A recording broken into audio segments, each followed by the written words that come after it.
We're just ensuring everything is connected. We just need about 5 more seconds.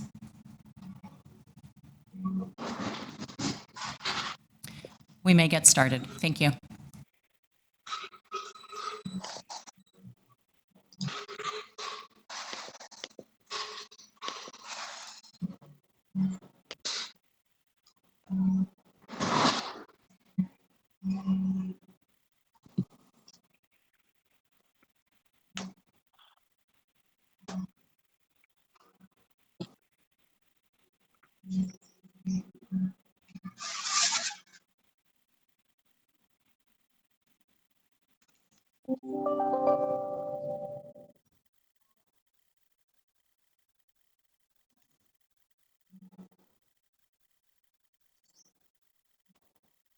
Hello.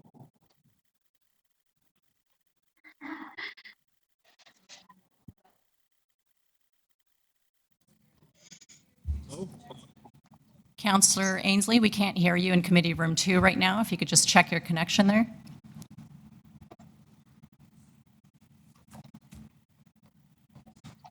Hi, can you hear me, Nancy? Yes, I could hear you now. Thank you.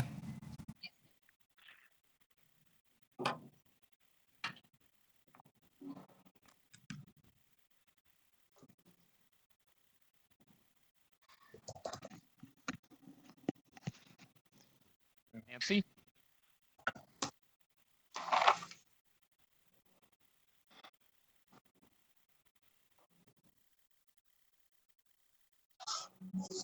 Nancy, can you hear me? Yes, we can hear you now. It's a bit pixelated, your image. Maybe you need to sit closer to where your internet connection is. I'm not sure, but if you start talking, we'll let you know if it's not coming through.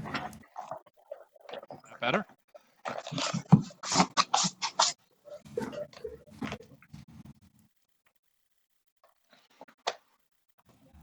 Yes, please go ahead and get started. Thank you. Okay, thanks, Nancy. Good morning, everybody. My name is Paul. I'm the chair of the forum, so I'd like to call meeting number 9 of the Board of Management of the Toronto Zoo to order. Welcome to the special board meeting of the board. This meeting is being held using the city's WebEx technology with members and staff connected by video conference or calling in. Because we're meeting remotely, we ask for your patience with any delays and technical issues. We do not have any registered public speakers today. Members of the public can observe the meeting on YouTube. I would like to request that all staff keep their video turned off unless they need to speak or answer questions. This is going to make it easier for me as the chair of the meeting and for those watching on YouTube to observe the meeting as everyone participates in the debate on each item and during votes. I would also like to ask that all members and staff keep their microphones on mute unless you need to answer a question or speak. If any members of the board do wish to speak to an item, ask that you wait until staff have presented. I will then ask if any members wish to question staff or speak. If you do, please make sure your video is on and you raise your hand or unmute your microphone and indicate your intention to speak, and I will create a speakers list. When voting, I ask that members make sure your video is turned on and raise your hands to indicate your vote. Although we're in different locations and meeting remotely today, the board would like to acknowledge the land we're meeting on is the traditional territories of many nations, including the Mississaugas of the Credit, the Anishinaabe, the Chippewa, the Haudenosaunee, and the Wendat people, and is now home to many diverse First Nations, Inuit, and Métis peoples. We also acknowledge that Toronto is covered by Treaty Number 13 of the Mississaugas of the Credit and the Williams Treaty signed with multiple Mississaugas and Chippewa bands. At this time, I'm going to ask if there's any declarations of interest under the Municipal Conflict of Interest Act. If you have an interest, please raise your hand or unmute your microphone.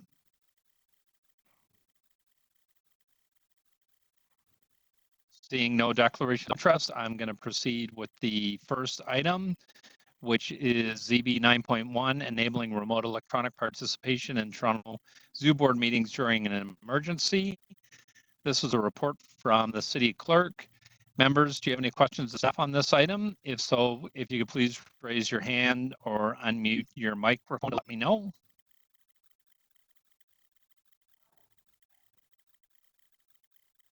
Seeing none. Is there any speakers on this item? Hearing none. If the clerk could please display the staff recommendation on the screen. At this point, I'm going to call for a vote.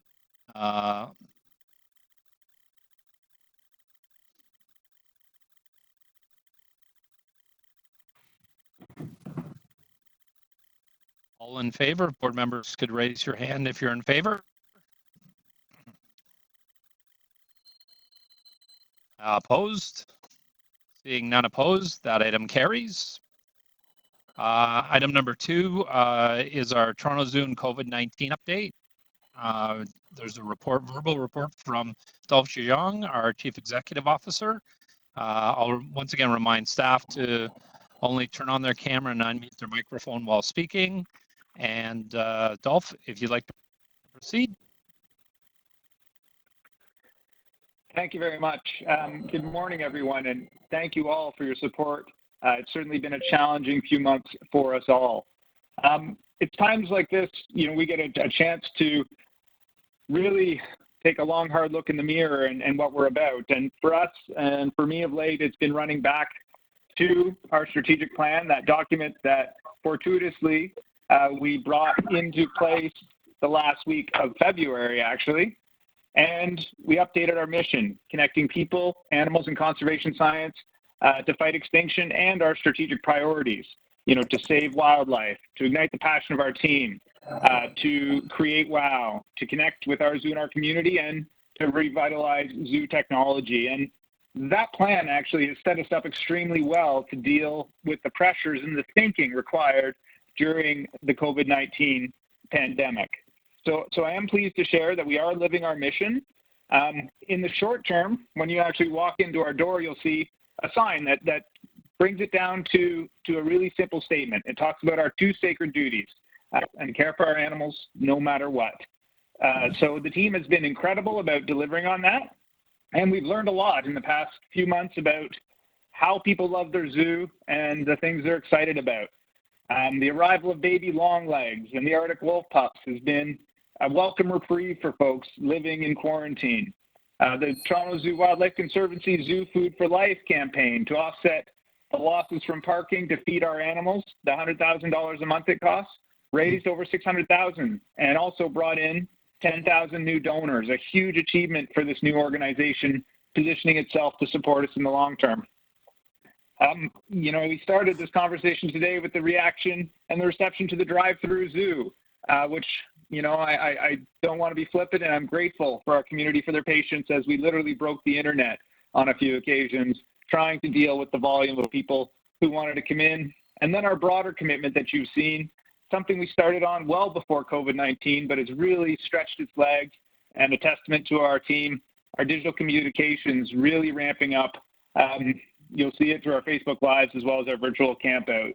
And I'd like to take this moment to actually kick it over to Jennifer Tracy to talk a little bit more about what that reach and being plugged into our community during this COVID period has looked like.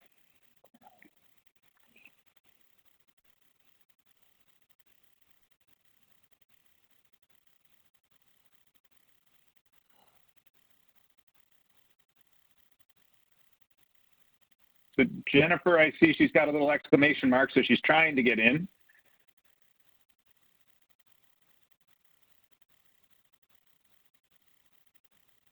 So we'll give her a second to work on that, and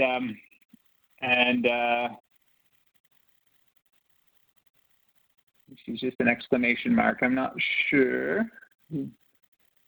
She's not available right now. Jennifer, are you chirping us on any of the other channels?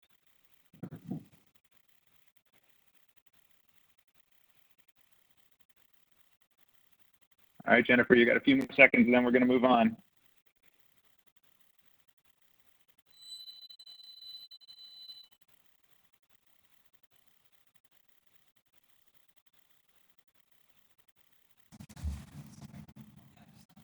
Oh, I think there you are. Councillor Ainsley, I'm not sure that Jennifer Tracy is hooked up with her audio right now. Okay, well, we'll loop back to Jennifer, and I'll just keep going. We were going to talk about, and she'll give some context to the impressions, reach, and our tone, and then she was going to finish up. One of the items I was requested to give a little feedback on before we got into COVID world was an update on Terra Lumina. Now, this was set up, we were talking about a trip to 2099 where we've made the changes to protect wild animals and wild spaces. And, it's hard to believe it was a little over a year ago we started down that road. And we were so disappointed to lose the last month and a half of Lumina. We hosted 42,000 guests. We brought in $1.2 million in revenue. And then we lost March break and Easter weekend, periods that we assumed were going to have similar attendance as far as what we'd seen at the holidays at Christmas. We were on target to actually achieve revenues where we projected them, around 1.7 million. And we were even impressed with that, considering we had not secured the liquor license to have folks outside. We've since resolved those issues, and that innovative program was well received, and we're making plans, depending on the state of things, from our health officers to open that earlier in the fall to get rolling with that. The other key piece about this narrative that's really important, we took a risk here, and that risk paid off in that our zoo had the highest attendance in January and February this year in our history. So we talk about the things we've lost with COVID-19. One of the things we've mourned is that momentum that we were seeing as we reached into new groups, new demographics, largely a younger audience as well, that we were starting to see come and join us. Before I keep going, I see Jennifer's back, so I'm going to kick it back over to her to talk about our media impressions and the impact of that. Can everybody hear me this time? Great, thank you. So we have had incredible success, not only just on social media, but also through the mainstream media. These are incredible trends that we are very pleased with. And as you can see, the momentum is definitely building for our zoo, and the narrative is shifting much more that the zoo is a very innovative place. And we've certainly saw that shift at the beginning of Terra Lumina. And we've also taken a real strategic approach to communicating more. We've been empowering our team more to provide us with great content, and that content is coming from throughout the entire zoo. And we've just had some incredible success that I really would like to share with you. So even just this past weekend with the virtual campout, we had not only 10,000 people participating live on Saturday night and another 9,000 on Sunday night. Overall, since then, because the videos are up on YouTube, we've had more than 73,000 people watch those videos. From a Facebook perspective, to date, we've had more than 70 Facebook Lives. We've reached more than 4.4 million people through that, just those venues specifically. And then we've also added a donation component. And as a result, there's been $9,000 donated just through Facebook Live. We've also started our own TikTok account, and we're starting to gain followers there with more than 8,000. But just to give you a sense of some of the highlights, now I'm just going to go back to the mainstream media as an example. So when we announced Baby Longlegs' arrival just a couple of weeks ago, in Canada only through mainstream media, we reached almost 72 million people. And that results in an ad value of almost $665,000. So if we wanted to reach that many people in Canada, it would cost us that much in advertising space.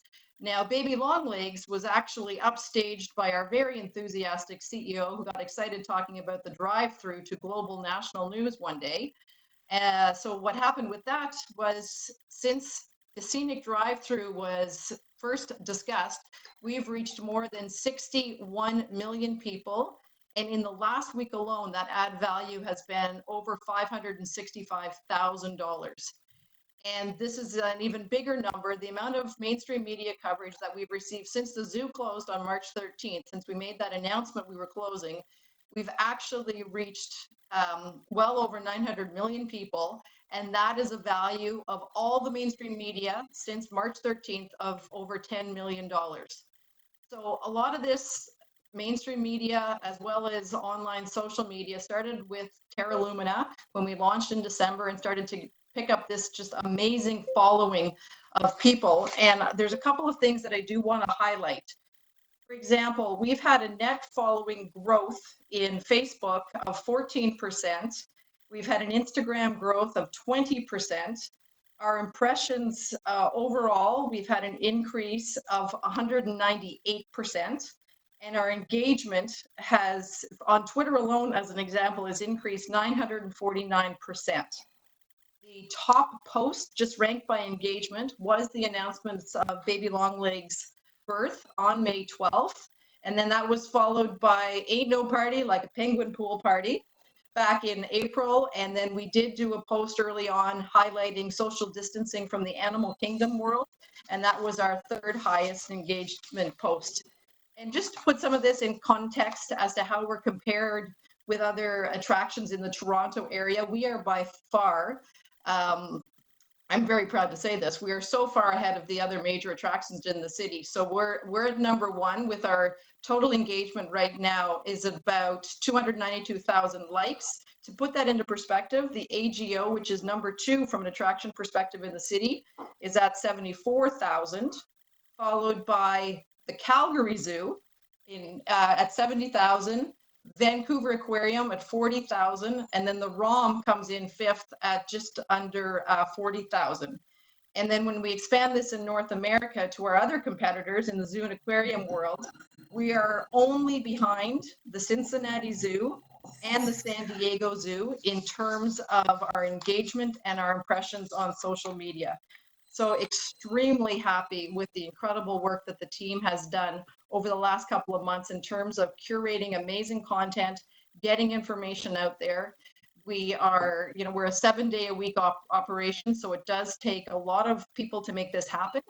And we are just so pleased with the incredible amount of engagement that we've had with our community. And it certainly speaks volumes. And I know that we really started to lay the foundation for this last year leading up to Lumina, and we can only hope that it will continue into the future. So thank you very much, and thank you for sharing all of our information as well with all of your followers too. Thank you for that, Jennifer. And you know how much I always like it when we hear we're ahead of the Vancouver Aquarium. This is a testament to the incredible work, certainly by Jennifer and our communications team, but really right across the organization, whether it's our animal care staff sharing content, our operations and utilities teams, addressing challenges with infrastructure, our IT team, making sure we have connectivity. It really is a organization-wide commitment to storytelling. And that key piece of being closed but still caring, being a huge, huge part of our narrative as far as who we are. That media reach spans the traditional media, ethnic media, and again, really been impressive. I feel like I've spent more time with the media than any other single human. The other interesting piece is with the virtual campout, that wasn't something we did alone. It reflects our commitment to community. We were joined by Minister Jeff Urich from the provincial government and the Conservation, Environment and Parks group on the Saturday, and Mayor Tory to talk about baby Longlegs on the Sunday. And we're starting to create a party that people want to get invited to, that they want to attend, and I'm grateful for that. So thank you, Jennifer and team. So getting to a financial update, we closed on March 14th. That was the Saturday of March break and resulted in a complete loss of earned revenue, that be it gate, retail, food services, and parking. So we've been actively managing our costs. We made the difficult decision to do layoffs for our non-permanent and casual staff, as well as not bringing back our spring and summer teams. 58% of our peak season team weren't with us at the bottom of this.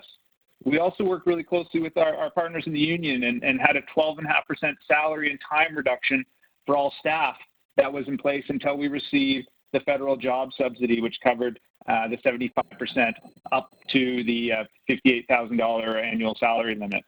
So we've done quite a bit to manage our costs, and I'll get into the numbers in a second. But the key piece for us is different than a lot of places is the safety of the staff and the animals being key.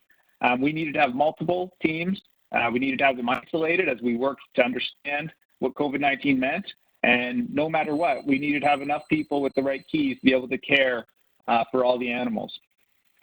We're grateful to our partners in the city. We have received $3.2 million in emergency funding, and that has ensured that we are in a good position cash flow wise, but they have been clear that the expectation is long term we'll need to determine how we are going to repay that. All of that's added up to a forecast for the end of May of a deficit of 1.9 million for our zoo. And that's a pretty troubling number for us. And the only solace I can provide is the number without the actions this team has taken as far as cost constraints and revenue generation would have been approximately 5.4 million.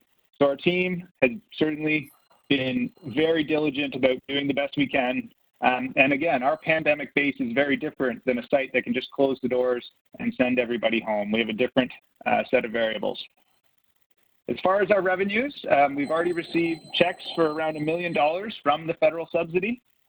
The Toronto Zoo Wildlife Conservancy's plan, the Zoo Food for Life funds, have begun to flow, and the drive-through has been a welcome injection as far as cash flow. This week, from May 24th to the 31st, we're estimating around $500,000. Putting that into context for 2020, our budget was $764,907. So we have been successful in slowing the bleeding, but we have not stopped it. Just want to confirm that folks can hear me. Here. Am I still online? We're good? Okay, good. Thank you. Thank you for that. So we've been modeling out what our future looks like.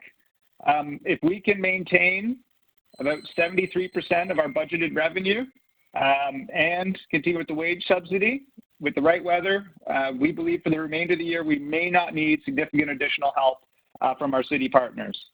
But for that number, if we only bring in about 40% of what's projected, we'll be requiring what could be up to another $8 million in additional assistance. So we're starting to get into some larger numbers, and if no revenue, if we were unable to open, that total bill is estimated, it would have been around $20 million. So we're continuing to work and look at our model and review things to make sure we're in the best situation possible given the circumstances. We do have some reason for guarded optimism. We've taken a lot of look at the data, particularly from Colleen Dillon Schneider and Environics, and they're saying folks intending to return to normal visitation patterns within 3 months, and they're recovering quickly. And that's based on 84 cultural institutions in the United States, around 2,000 people sampled. And it's important, it's not interest, it's intent, which is a far stronger indicator if they're actually going to go. They're also finding demand for sites to be redistributed. And we're in a good position being a large outdoor venue, which will be able to more effectively manage social distancing than, say, a symphony or a ball game. So we have cautious optimism on that. So we're actively managing our financial realities with an eye towards reopening, and we still have a lot of the issues that existed before COVID-19 to deal with. You know, we have our 45-year-old zoo. It had an $80 million state of good repair backlog before that started. And as part of cost containment with the city, we'd received $17 million for capital projects in 2020. And as part of constraints, we've returned just over $5 million. So some things have come off the table, but we do have a good list of projects moving forward that I'll provide now. But we had to go through a lens. We had to go through a focus that said what matters. So first of all, health and safety of our staff and animal welfare. What were the projects there that we needed to protect? The next one was continuing completing projects that were already underway, where we've made considerable investment and were key to moving forward.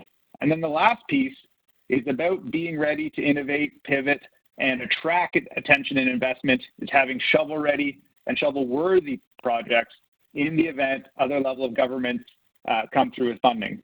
So we are proceeding with the orangutan outdoor exhibit. We're very close to awarding that. We've continued in the preliminary design phase of the front entrance conservation campus and continued to work closely with University of Toronto Scarborough, Centennial, and other potential partners to get their interest and maintain it. From a legislative compliance point of view, we're looking at our accessible pathways and making sure we're taking some steps to get us where we need to be for that 2025 requirement.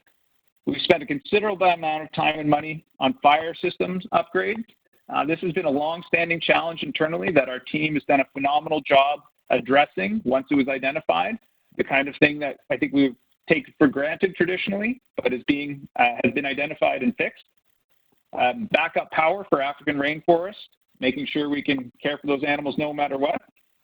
Completing a site services study. We talk about this infrastructure deficit and the gap we have, making sure we know what that looks like and where we need to invest. The Walrus are still scheduled. You'll see the report coming on. We're still looking at that project and completing updates to the polar bear habitat, which would need to happen regardless. We're also finishing our wayfinding signage, a project that has been a long time coming. The team's worked really hard with our partners to get that in place, and we think people will be really impressed once they get back. I think they'll also enjoy the new Caribou Cafe washrooms. They're clean, they're themed, and we're taking every opportunity to be that educational site. We're also doing some work to continue to review our dangerous animal barriers, maintaining good safety practices for our guests and our staff, as well as creating new safe zones in dangerous animal enclosures. As we learn more, we do more, and we do better. So we're continuing with that. And then some guest experience upgrades. People, we want them to come back. We look forward to welcoming our guests back.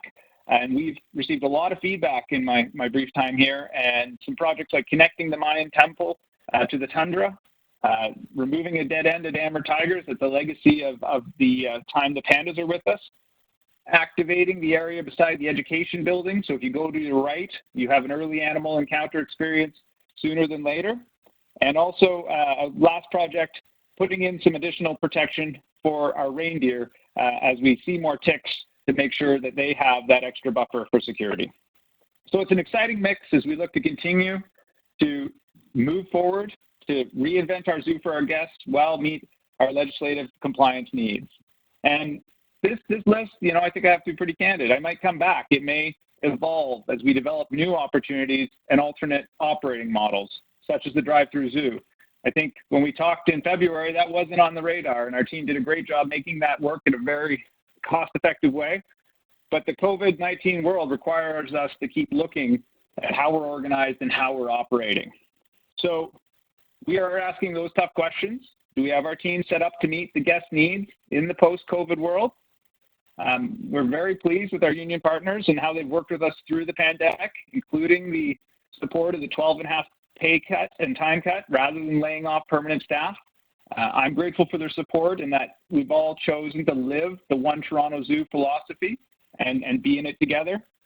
We're a year away from the expiry of our collective agreement, and I hope we're going to continue to see this level of collaboration and recognition of the impacts of a pandemic, and that there's no longer a business as usual for us. We're all going to need to be more flexible and nimble than ever to win our public back, to win our guests back, and keep our zoo growing. Our senior team's also evolving. I wish we were in a room and you could meet Valerie Petica, our new director of HR. She is our latest addition, and we just added Aaliyah Lee in December as our new director of finance.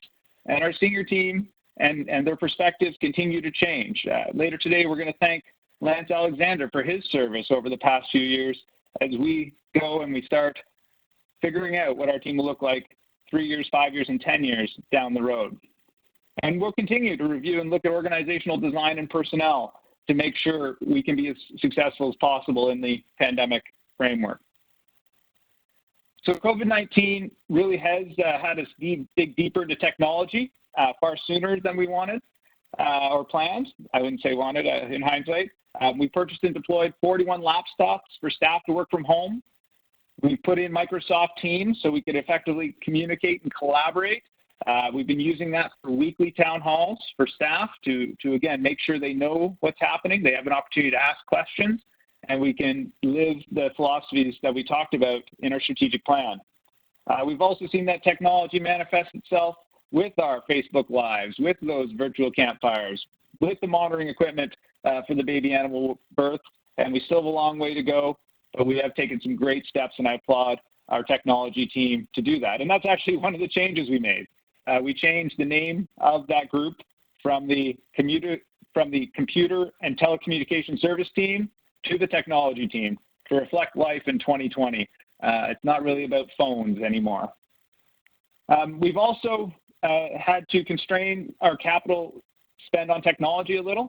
So we will delay a few projects, including migrating our servers to the cloud, some of the AV upgrades we planned for our meeting rooms, our VoIP telephone system, and our display management tools for sites, for the displays around the site. They were tough choices. They're all important projects, and we'll revisit them depending on how our longer-term financial picture looks. But we felt it was most important to focus on continuing to pursue a technology master plan, to have that blueprint for the next 5 years, building the network on site with site-wide Wi-Fi, building that Zoo app so people have that digital framework to work on site, and an email management tool to better communicate with our guests and our members. So all those are continuing to be driven forward. We have also managed to increase our bandwidth in partnership with the city. With people working online, we're using more than ever. I think we see the challenges of it in a venue like this, and we'll keep pushing on that, and also be pushing, working with our partners. In this meeting, you'll see our MOU report, working with groups like Centennial College and the Ontario Institute for Technology, the Ontario Tech University. These are folks who are going to help us develop our networks, our apps, our programs, and a commitment to our zoo being part of the community and not doing it alone. Technology-wise, you also had the best and the worst of technology manifest itself for the drive-through, where we provided that touchless experience so people could book online. The volume of it, at one point, we literally had over 6,000 people in a queue for an event that had 9,000 tickets. Overwhelmingly positive as far as the interest, but on a dated IT infrastructure, it certainly taxed it, and I'm grateful for the team for the steps they're taking to get that in place. So the Zoo team story is an important one for me to share briefly. The team top to bottom has been phenomenal in this crisis. They've been open to developing new ideas and approaches and reflect a growth mindset that we need to have as we embark on the next 10 years. So we started our reopening planning well over a month ago, early when the Premier announced and the Mayor talked about the recovery phase. And they're the ones who came up with this drive-through idea. And they came together and championed it and supported one another. And they have to give a shout out to Adam Houston, our Director of Guest Experience, who really is one of the primary reasons this happened. And I'm grateful to have a lot of people like him on this team.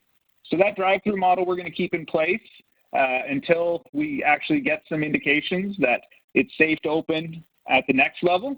That next level will look like a soft opening, likely without buildings, with increased cleaning protocols and a commitment to touchless entry and timed entry. We're also, in the meantime, looking at other uses of existing standing infrastructure. Is Parking Lot 2 the perfect venue to be hosting drive-in films and other activities or concerts? Can we find other ways to activate that are outside of our normal model? And we're working with the Toronto Office of Revitalization and Recovery to do that. And that's part of our journey as we get back to traditional walk-in operations with our pavilions open. And we're looking at combinations. One great thing about a drive-through is if you have mobility challenges or if you are immunocompromised, those aren't new things. Do we actually want to have windows available for people to do that, be that first thing in the day or in the off-season? We're also looking at the early Terra Lumina restart as mentioned. And what do winter Zoomobile options look like? How are we going to keep providing new services that people are excited about to connect them with our animals, connect them to our conservation and research work, and get them out to our zoo? So there's not much of a question we have. We do have some tough times ahead, but our team's ready for them. We're really grateful for the incredible support we've had from our partners at the City of Toronto, the Emergency Operations Center, the police group, fire, EMS. They've all been great. We've also had amazing support from our partners at the Toronto Zoo Wildlife Conservancy, the Room to Grow campaign for baby longlegs, the Zoo Food for Life piece. I'm so excited about what the future looks like for this developing organization and just the traction it's getting. People love this story. They want to be part of it, connecting people, animals, and conservation science to fight extinction. Because when we think about COVID and when we think about the natural world and how much it means to us, quarantine, I think, has really catalyzed people's perspectives on that. And the incredible support from the community. I continue to be so impressed by the nature of the narrative we have, the discussions on social media. People are starting to really get what we're about, what we're trying to do, and our role in protecting this natural world. So our strat plan, our strategic plan continues, I believe, to be an effective map.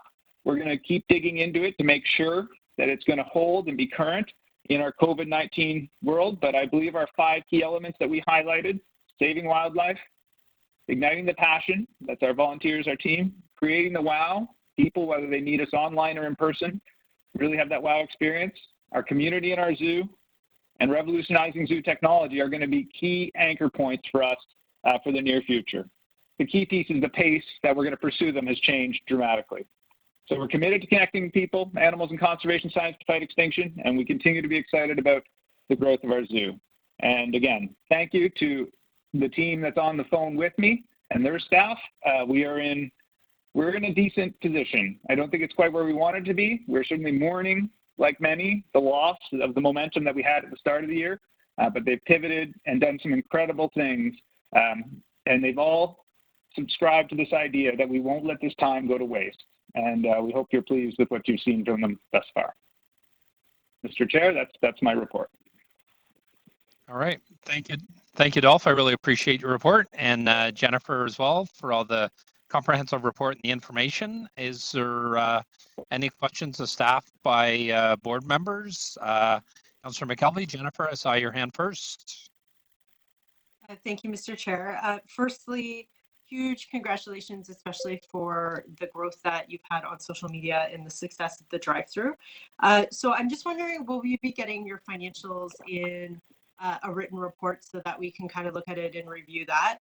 And then can you just confirm again some of the amounts that you've received? So I had 3.2 million from the city, about 1 million from the feds. I didn't catch the number for what the conservancy funds have generated, and then the drive-through. Could you just kind of walk through those kind of additional supports that came in?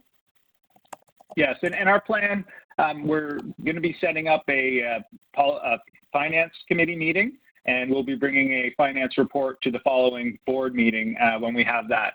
As far as those numbers, yes, it's $1 million from the federal government, and there's 2 groups of funding there, approximately 850,000 for our permanent staff and a little less than 150,000 for our non-permanent and contract staff that we brought back.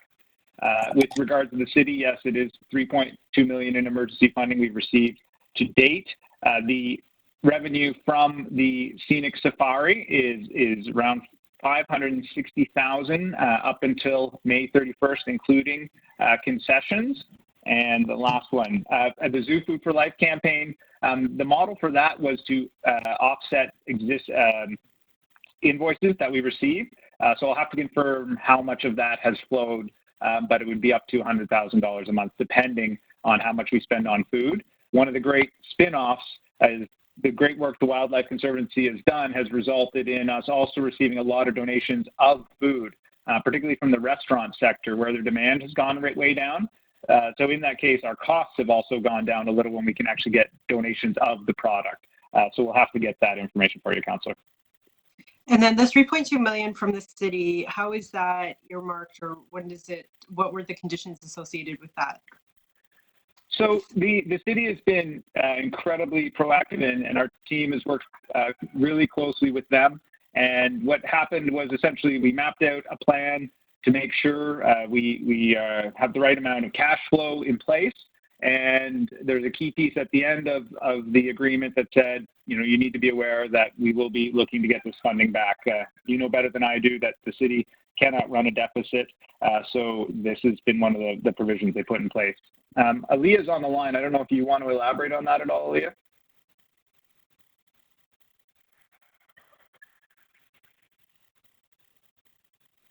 Hi, can everyone hear me?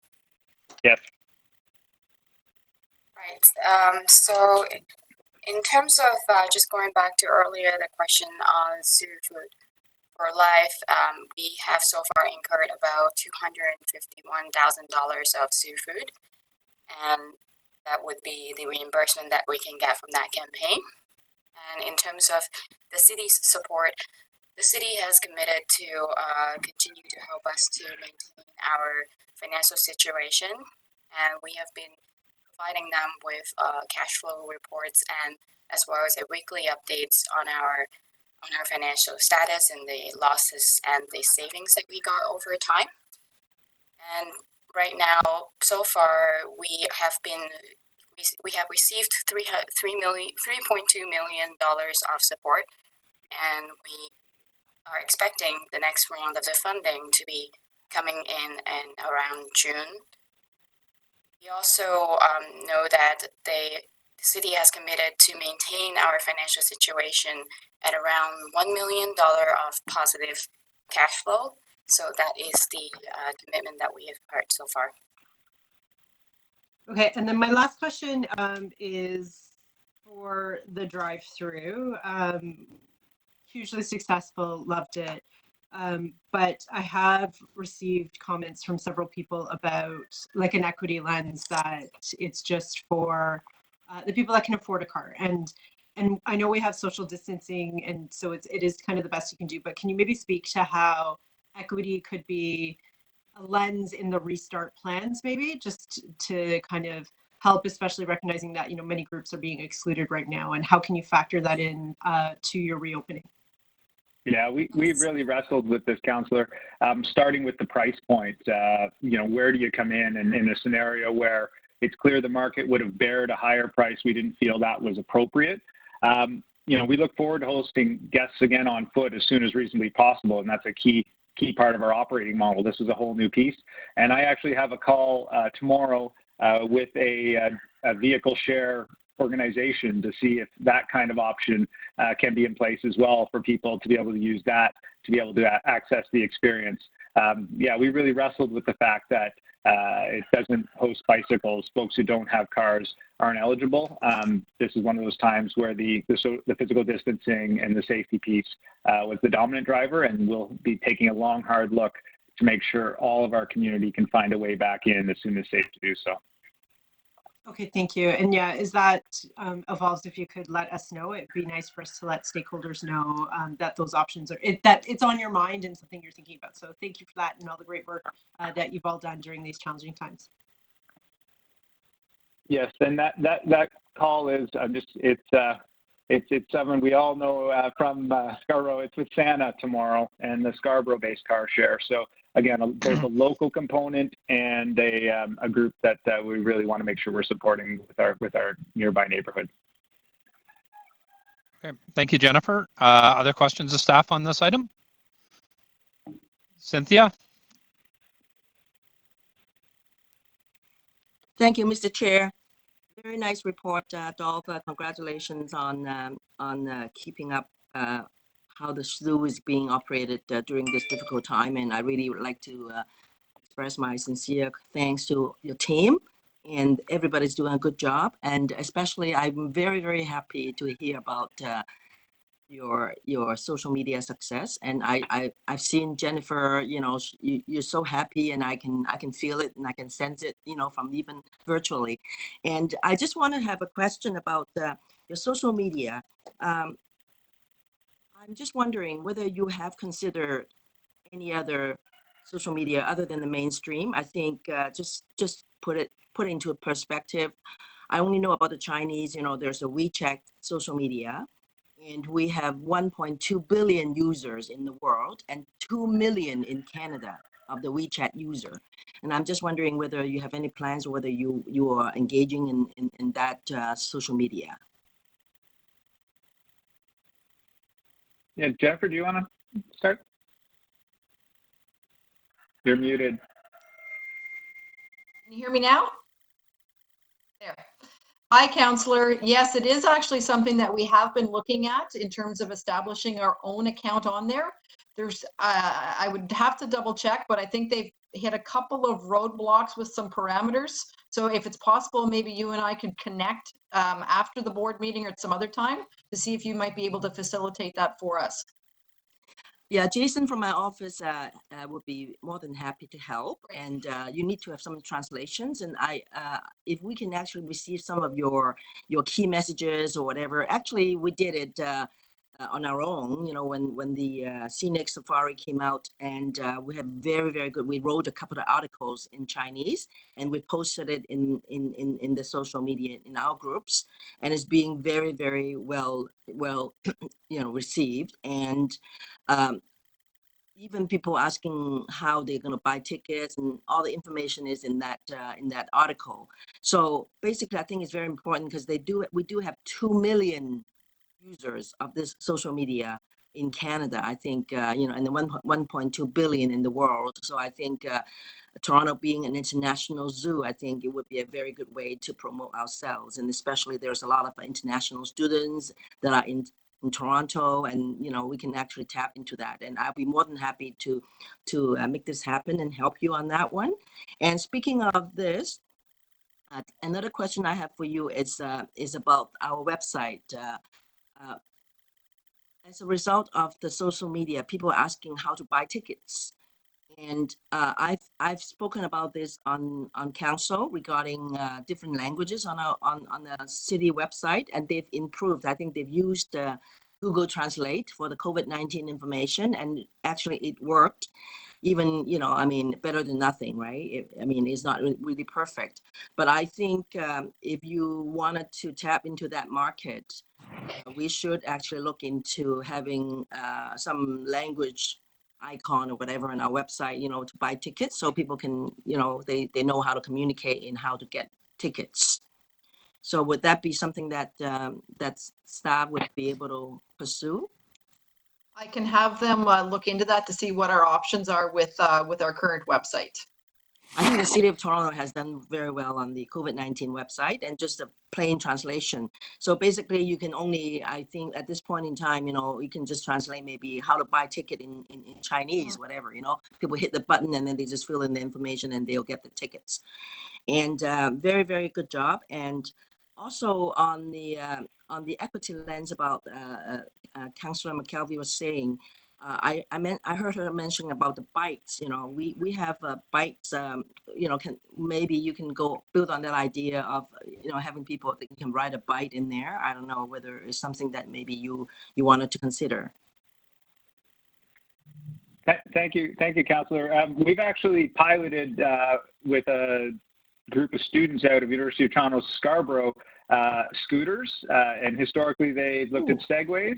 And I think, as we keep looking at our future and different ways of operating, we've seen great examples actually with, in some cases, three-wheeled bikes to offer special events and tours in a way that can be done safely and give people access to things they've never seen. So, we've kicked that around a little bit. I think it's one of those routes we're going to end up back down sooner than later. And I also want to thank you for your comments on social media. This is going to be, I think you've put your finger on what's going to be one of our major challenges. There's no question that we are going to be heading into a period of some austerity as we manage these costs and the impacts of COVID-19, and we want to do more. So we appreciate your support. Things like translation, that all these things take time, and every social media platform we go on, one of our commitments is providing timely responses. So the support of partners and new ways of doing things will be key to us activating as we look at those options. Well, Jason from my office can help with the translation. He used to work for Omni TV, so we are very blessed with him in my team. And the last point I wanted to make is I really want to congratulate and very proud of your team. And I'm seeing passion in the air, and it's epidemic. And I'm seeing a very modern and very, very innovative zoo that we that we could be proud of. So I just wanted to give you a very, very big pat on the shoulder, and kudos to your whole team. Just keep it going. I think we're getting there to modernize our Toronto Zoo. Thank you.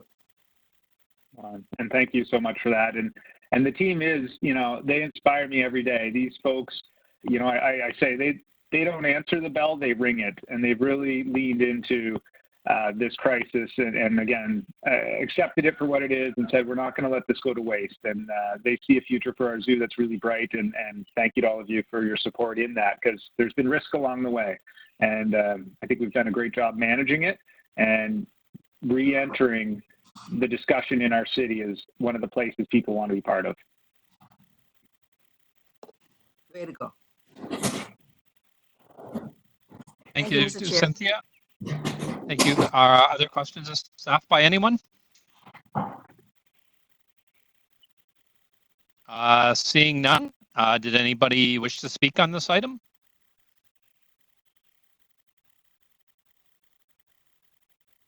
Seeing none. So Dolph, I'd just like to thank everybody, and maybe on behalf of the board, if that could be expressed to the staff for all their hard work and dedication. Keeping the zoo paramount and first and foremost, all the hard work staff are doing. I've done the scenic safari a couple of times now. We had the opening with the lieutenant governor and the mayor, and staff were along the route, all very enthusiastic as usual, asking if there was any issues or concerns. So it's great to see the continued positive attitude about keeping the zoo open. To Jennifer and her team, I can't thank you enough. I can think back 5 years ago when we did not have much of a social media presence. Twitter, for example, the zoo staff, the elephant keepers were the only ones with a Twitter account. And we've come a long way from there. And Jennifer and her team, kudos, can't thank you enough for all your hard work that you've done. Dolph, for your continued leadership through this very trying time. I know it's very much appreciated by everyone on the board and the staff, so thank you very much. At this point, I'm going to move a motion to receive this item. And so if I can see hands for everybody in favor, and that passes unanimously. Our next item is ZB 9.3, the James Pearse house transfer. There's a staff report before us. Does anybody have any questions of staff on this item? If they can raise their hand. Councillor McKelvey, I see your hand. Questions of staff? Yes, just a quick question.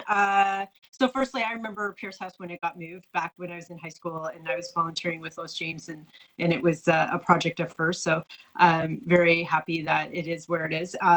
So I'm just wondering, the foundation, we have multiple groups that are involved with the Rouge, and what is the genesis of the foundation itself? Like, is it raise funds for the Conservation Authority from when this used to be under TRCA, and is the foundation moving over to funding Rouge Park? And I realize that the folks here may not understand or may not be able to answer that question, but I thought I would ask it anyway. Hoping somebody could. Yeah, Lance, can you assist with that?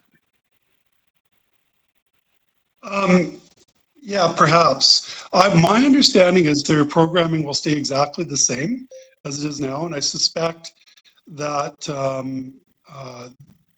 work both with Parks Canada and do some of their own programming. I don't think this affects their programming in any substantive way. Right. So were they so similar how you now have your conservation, your conservancy fund that contributes to you? Was the Rouge Valley Foundation contributing to TRCA when it was operating those parklands? And now will that foundation contribute to Rouge Park's operations? Not sure that. Brendan Hester's on the call from TRC. Maybe he could answer that. I'm not sure they've really in the past funded TRC programs directly. That's my understanding as well, Lance. They've been friends of the Rouge and the Rouge Valley Foundation and a couple of other NGOs working within what became the Rouge National Urban Park. I can't speak to their programming or what they raise funds for. That would better be left for the Rouge Valley Foundation themselves to speak to. Is there anyone on the line from RVF?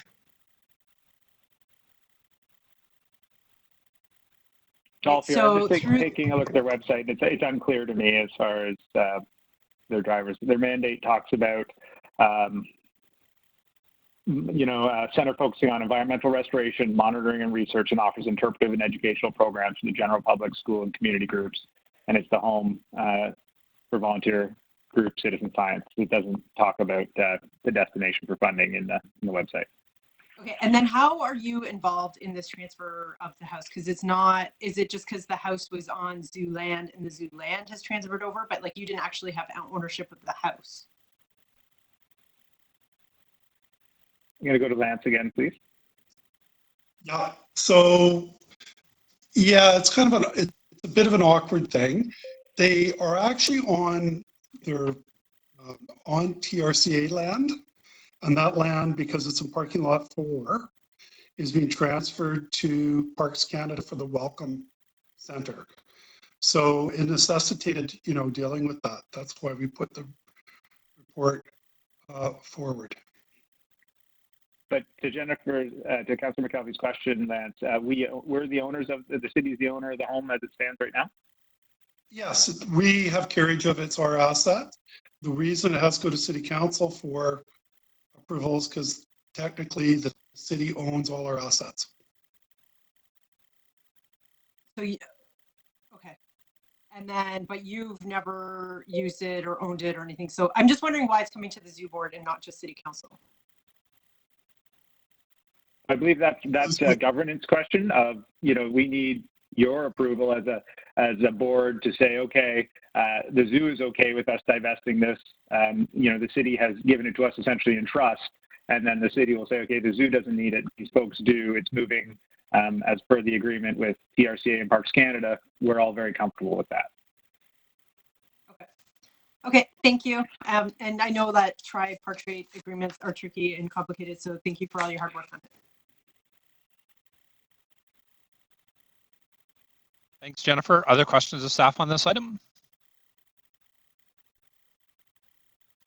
Seeing none. Speakers on this item? Seeing none. And I actually have a technical amendment to this motion. If Nancy, if you could put it on the screen.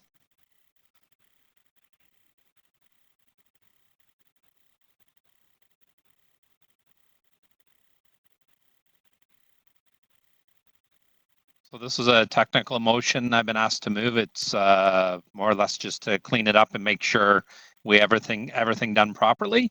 And I want to thank staff for all of their work on this. I also sit on the board of directors of the Toronto Region and Conservation Authority, which are one of the signees of the tripartite agreement.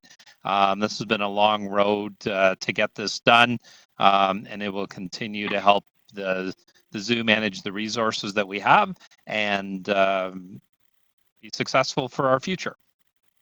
So saying that, I will ask for a show of hands.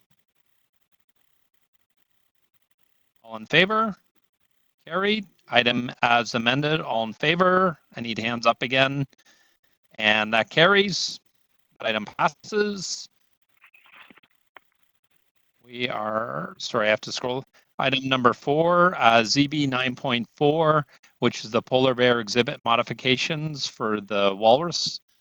We have a report before us. Does anybody have any questions of staff? Cynthia Holmes and then Jennifer. Cynthia? Hi, my question is just about the timing of the project. I don't see any sort of schedules or planned schedules, and so I was just interested in that element. So our plan, we've been working on the design of the life support systems during this period of closure, and we'll get started on that work as pending the approval of this. We hope to see these animals as early as this fall, but what's happened is the construction project in Quebec has been delayed. So until they've completed theirs, our bears can't go there. Then we need a window to be able to access our site to complete these upgrades, the combination of upgrades that needed to happen to the life support system anyway, as well as the upgrades. So the Walrus, which it's now 2 females coming over, including the mother, who's very large. We actually need to widen some doorways and that kind of thing. So we'll get that work started as soon as our bears move out, and then we'll bring them in as soon as possible. Our target is the fall, but again, it's pending us being able to do this work safely And there's several dominoes, as always is the case with these animal moves, to do it safely. And we considered rushing this, but we decided that moving those animals in the summer was not in their best interest, and it added another element of risk as well. So yeah, looking at later this year.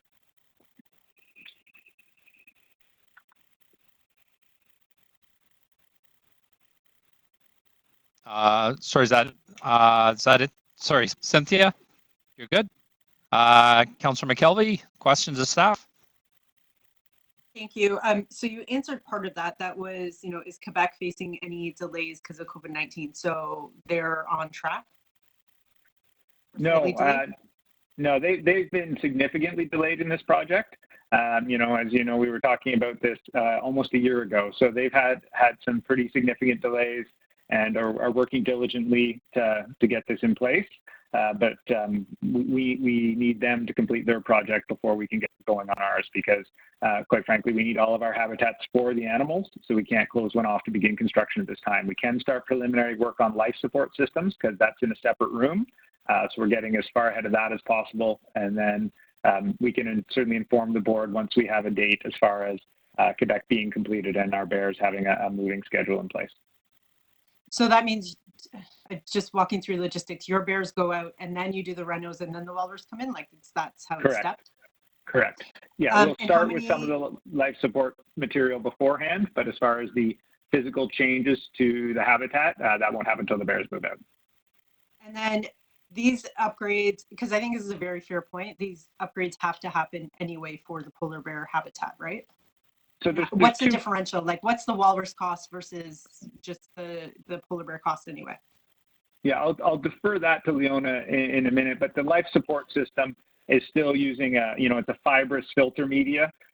Historically, it used to be diatomaceous earth. Now it's this media that, it's quite effective, but it hasn't been used in leading sites. It's a legacy piece from decades ago. So we're moving to a canister stand filter, the modern best practice. So there's that portion of the project. And then there's the part that just says, wow, she's really big and needs a 4-foot door opening. So Leona, maybe you can provide some more insights for that on that, please. Sure. Thank you, Dolph. There's two components, as Dolph said, one for the polar bear as well as one for the walrus. The work for the walrus is with regard to space and what's suitable. So there has to be modifications in the exhibit to remove small pieces of stone, make it smoother for them so that they don't injure themselves or that they don't ingest anything. And so I don't know exactly the value of the work, but it's probably about $300,000 for modifications to the space for polar bear. The off-exhibit yard or the maternity yard has a small pool which will be modified. So that as well is a good portion of the cost that would be incurred for the polar bear. So the main exhibit and the maternity yard. With regard to the walrus, the spaces have to be made suitable and the door openings have to be increased in size. So there's a significant cost there, but the polar bear portion of the work is probably between $250,000 and $300,000. And then going forward, the cost to maintain walruses are similar to the cost of maintaining polar bears, so there's no added cost associated with bringing them instead? Polar bears are more expensive to feed walrus are more expensive to feed than polar bears. They have a diet that's, those big tusks are for stirring around in the mud and finding invertebrates and clams and the rest of it. So there's some cost there. They do also eat fish, but there will be a small incremental cost for walrus from polar bear. Thank you.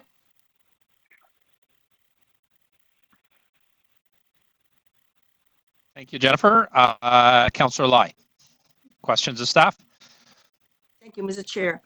I read on the report saying that it's 500 for this project for mid-dome construction is 580,000, and I assume that the 10%, the 638 that was being quoted includes the 10% contingency. Do you think the 10% contingency is enough at this time? I mean, at this for the construction. I'll defer to Leona on that.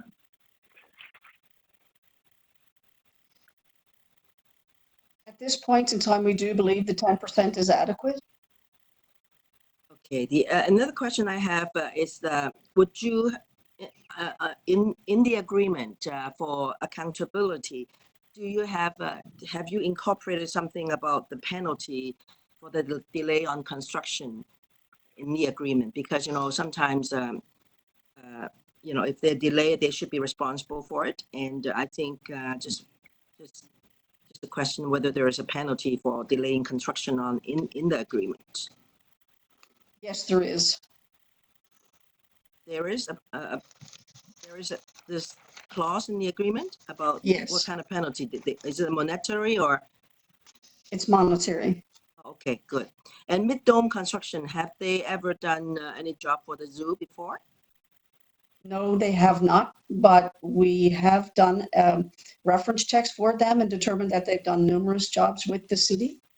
So Okay. we have checked references of city employees, city staff who've worked with them on projects before. So no, they haven't worked directly with us, but they have worked with the city. Okay, thank you. Those are my questions.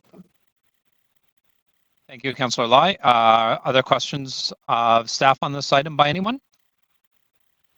Brittany?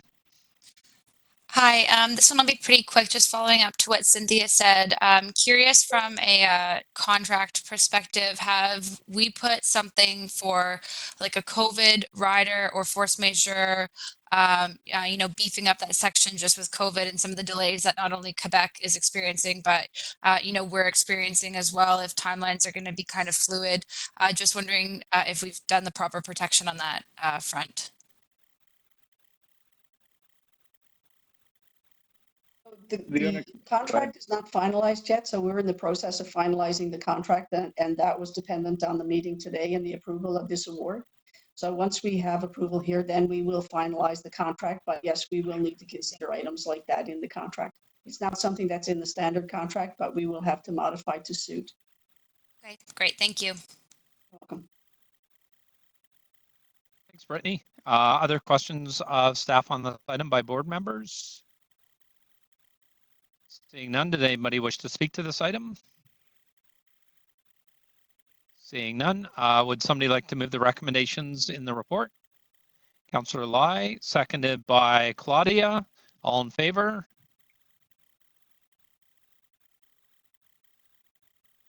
Opposed? And the recommendations for number 4 pass. Our next item is ZB 9.5. It's the update on memorandums of understanding. There's a recommendation in the report. Does anybody have any questions of staff on this item? I see Councillor Lai's hand. Cynthia, questions of staff? Thank you, Mr. Chair. I've seen in the report there are quite a number of MOUs that's been signed, and most of them are locally. My question to staff is whether or not we have considered or whether we have any MOU that is signed in a global perspective. Thank you for that.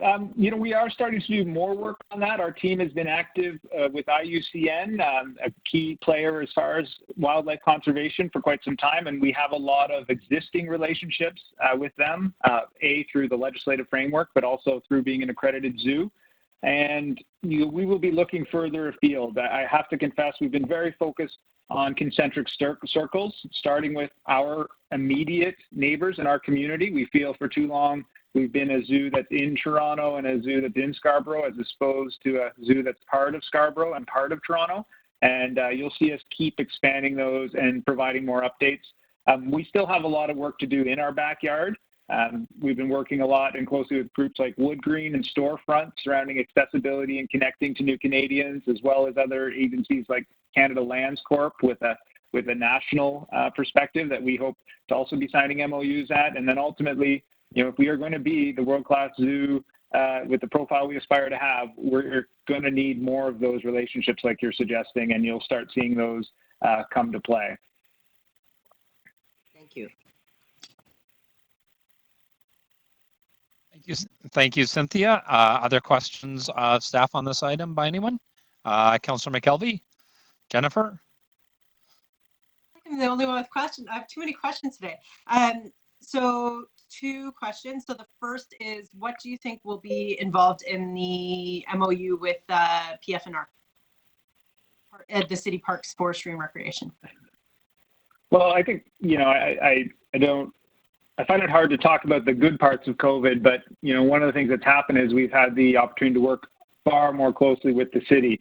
And how do we make sure we're in lockstep when we're looking at things, when it comes to this summer, our day camps, common services we provide, but also other services. We have a forestry team in the city who's, removing a lot of trees, and often those can be valuable for browse and animal food and enrichment items. So we see a lot of runway there, and they're not the only ones, whether it's our friends in the tourism office as well as, procurement. How do we continue to challenge our model to be more innovative and leverage existing resources in win-win ways? So it's still early days, but we look forward to kind of getting around the corner of COVID and really building those relationships in some new ways.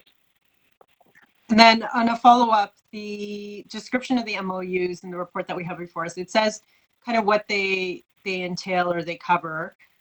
It doesn't say when they expire, but I'm just wondering, will we be receiving something later that says when these expire, but also a report back on the actual outcomes of it? So what came of these different MOUs?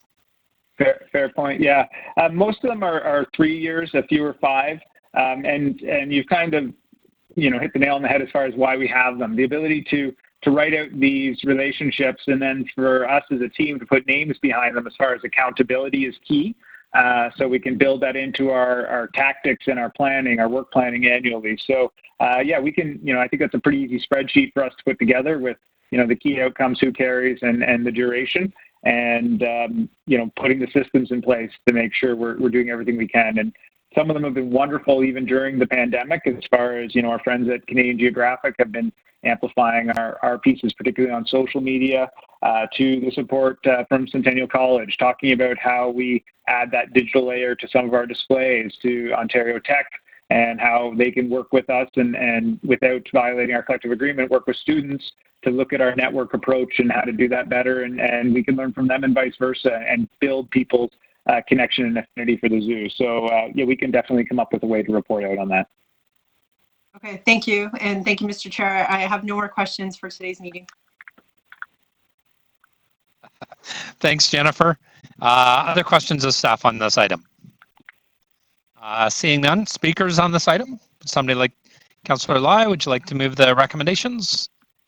Okay, before I move the recommendation, I like to speak on that. I think we should, since Toronto Zoo is a world-class zoo, I think we should probably, we can actually reach out to the rest of the world. And I'm sure in some countries or whatever, and in the education perspective, there are a lot of, some of them wanted to tour the world-class zoo or come to Toronto. I think it would really help if we do some form of MOU in a global perspective. So that's my suggestion. And having said that, I will move for the staff recommendation on this item.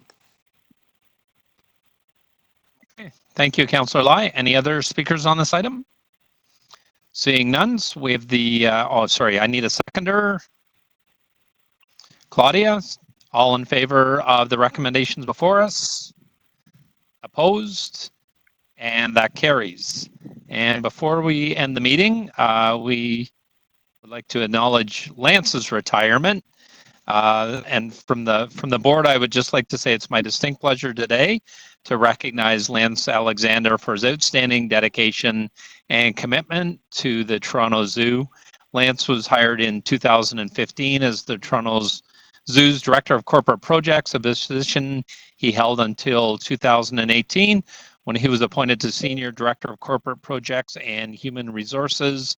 Lance came to us having worked at the City of Toronto for 30 years, prior to various roles such as Project Director for the Toronto 2015 World Cup Expo, Senior Corporate Management and Policy Consultant, and also as a Senior City Planner. Today, we would like to recognize Lance's work by naming a Toronto Zoo caribou after him in his honor. I understand that Lance is very fond of our caribou. On behalf of the Board of Management of the Toronto Zoo, we'd like to thank Lance for his dedicated service, both at the City of Toronto and the Toronto Zoo. We would like to wish him much happiness and good health, lots of time at the cottage with his family and the odd trip here and there to the Philippines with his wife Evangeline. And Lance, we'd like to wish you a long, happy, healthy retirement full of fun and adventure. Thank you so much. Thank you, Chair. Thank you, Chair Ainsley. I really appreciate your kind words. It's been an honor to work at the zoo. It's funny because I worked at the city for a long time, and I thought when I came to the zoo, frankly, it would be a simple place to work, and and as it turned out, it's a very dynamic organization with a lot of complexity. And I just want to say that I really appreciate the leadership of the board and of Dolph and the senior management team. They're all fantastic people. And I got to say, I've been lucky throughout my career, wherever I've worked, to work with great people, a lot of really smart people. And I've had the ability to work on things that were really challenging.